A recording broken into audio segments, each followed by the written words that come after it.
guys, ngokuhlala nathi usabukele i-SABC Kids News. Njengenxalenye yenyanga yembali yabantsundu i-Black History Month, sinilungiselele ke i-round table ukuze nithethe ngesiganeko esiyimbali yethu yoMzantsi Afrika. Ukusho kuxabanzi lomba sinabafundi base eMshukantambo.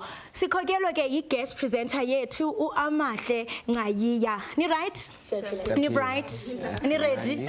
Okay, ndinikeza kuni ke all the best. Thank you, Kolasa. My name is Amahle Ncayiya from Mshukantambo Secondary School. I will be today's guest presenter. February marks Black History Month and aims to honor the contributions that African Americans have made and their sacrifices. Although it originates in the United States of America, in South Africa we have quite a rich history. One event that resonates with us most is the 1976 Soweto Uprising. Let's find out how much today's learners know about it. What was Soweto Uprising all about and why were the students striking? Hey guys, my name is Sandile Ngobo. Soweto Uprising was a major protest that started on the morning of 16 June 1976. Reason why the students were fighting against the enforcement of learning in Afrikaans. So they were forced to learn in Afrikaans? Definitely. Okay. So we all know that it was a major event, right? Yeah. So what happened specifically on that day?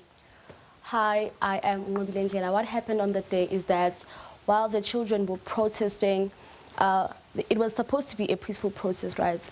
And then the kids started throwing rocks at the police because they felt like they were not being heard. And the police started opening fire and throwing tear gas at them. Oh yeah. I am Matshidiso Ngobo, and over 300 kids died in the hands of police on that day, and that led to kids not being able to attend school after that day. Violence took over. Yes, For real. I am sure we have all heard about the name Hector Peterson.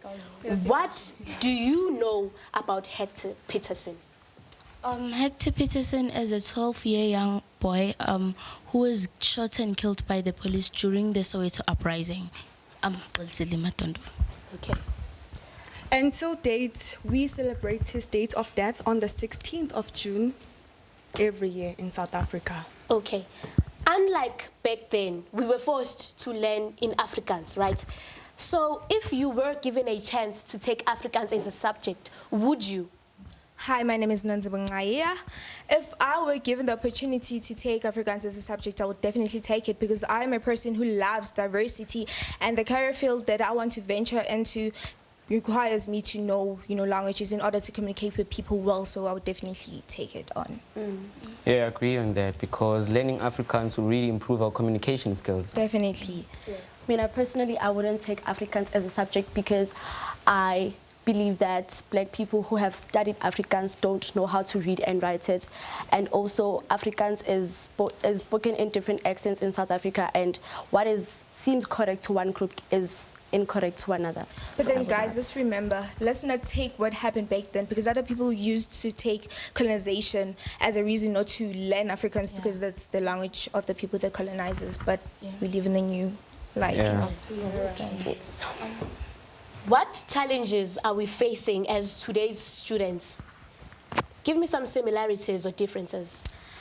Back then, guys, the issue or the challenge was that Afrikaans was an enforcement right. It was forcing kids to learn in Afrikaans, but then now we're facing finance as a problem. If you do not have the financial means to go to a certain institution, you're robbed of the right to have, education. So that is a problem if you take a look at it. Eventually, I really agree on what she said.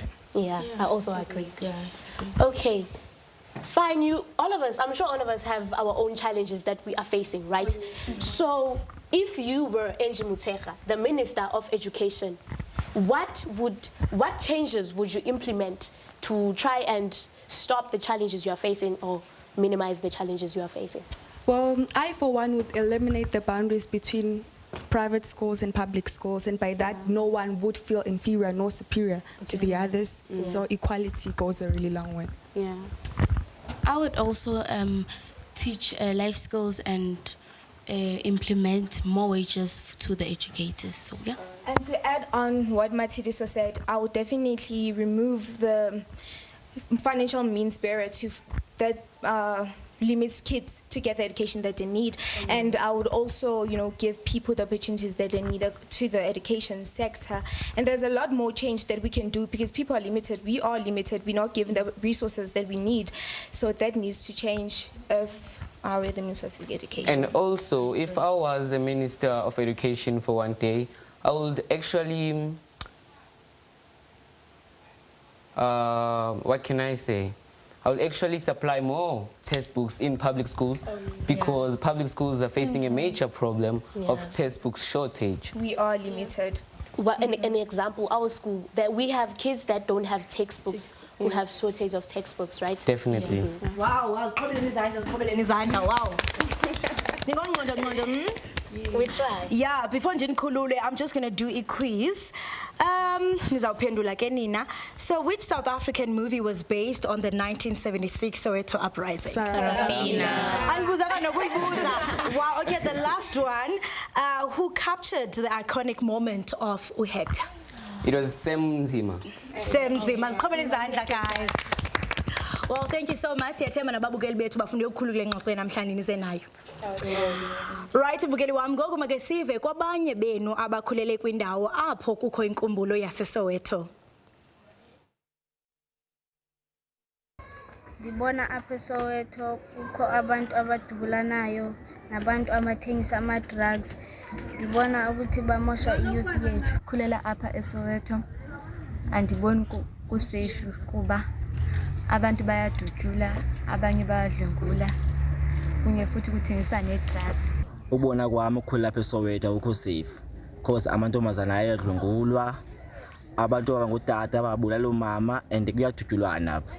Sikhala isibhamu every day. So ukukhula lapha akukho safe ukuthi abantu abathengisa i-drugs. And i-drugs yezo zimosha i-youth yethu. So ke ngoku xa mosha ke youth umhlaba emoshakala. Indlela esiphila ngayo eSoweto okwamanje ayisekho mnandi.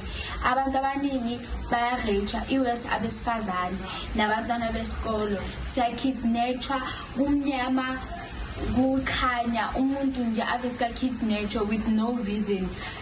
Impilo esiphilayo kwamanje singasho ukuthi inokwehluka at the same time inokuba mnandi lapho. For education part, gumnandi, but for upila akumnandi, because crime iningi eSouth Africa. Ake mbukeli bekumnandi futhi bekusezoba mnandi into nje ixesha luchaba babekezibini kwigqiza lonke leKids News nawe apho ekhaya nendwendwe zethu ngokuba nathi likusasa nje yenzani idinga nathi kokhona ngomsosa kube siziphaka ngolwimi lwesiZulu ndisatsho ndisithi zazi zithande uzince ngoba wena siKids News sithi bye.